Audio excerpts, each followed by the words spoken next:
Facebook. Their chief, Mark Zuckerberg, he got into a mess trying to define his position on the Holocaust. Joining us, Rabbi Abraham Cooper, Associate Dean and Director of Global Action on the Simon Wiesenthal Center. Sir, you've worked with Facebook, but you feel strongly that Facebook isn't going far enough to ban this kind of content. Make your case, Rabbi. Thank you, Stuart. Well, we've been talking to Facebook about this issue for nearly a decade now. We meet regularly with them.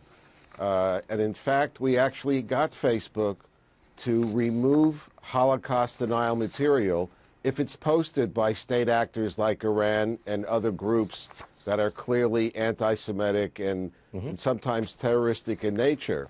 But, you know, with all this talk about fake news, this is the original big lie in fake news. The Holocaust is the most documented mass atrocity in the history of our planet. And when we talk about Facebook, it's not a debating society. Most of social media is really a marketing tool. We don't need to, I think, debate Flat Earth Society or that slavery is bad, or to give space for individuals to posit a big lie that's the mother's milk of every anti-Semite, every neo-Nazi and Islamist around the globe. Rabbi, a couple of questions here. Number one, is it possible to police a network with 2 billion users who are making numerous posts? I mean, literally, is it physically possible to police a network of that size? It's a really good question. You can tell from my age that I'm not a technology wizard. But to their credit, Facebook has done two things. It's put some technological tripwires in place for all sorts of content that they don't want on their platform. And more importantly, they do have teams on 3 continents reviewing materials they deem to be offensive to Facebook. And here's the bottom line. They're a mega company, a powerhouse in every society around the world, and they recognize they have an obligation.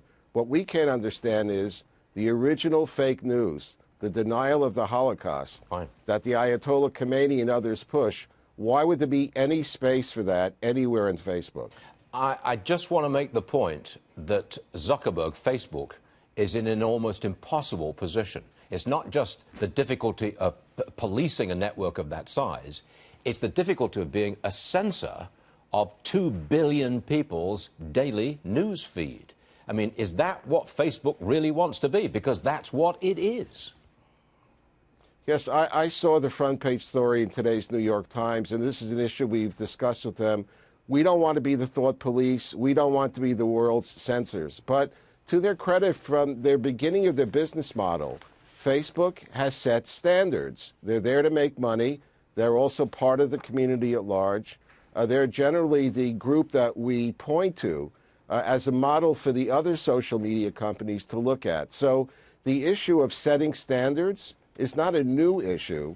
The question here is that, and I think that Mr. Zuckerberg himself has had difficulty sort of explaining, well, if you make sure it's not there when a state player is using it for propaganda purposes, why would you allow individual anti-Semites to be up there? So we fully expect and still hope that through dialogue and discussion, we'll get to the right place on this one.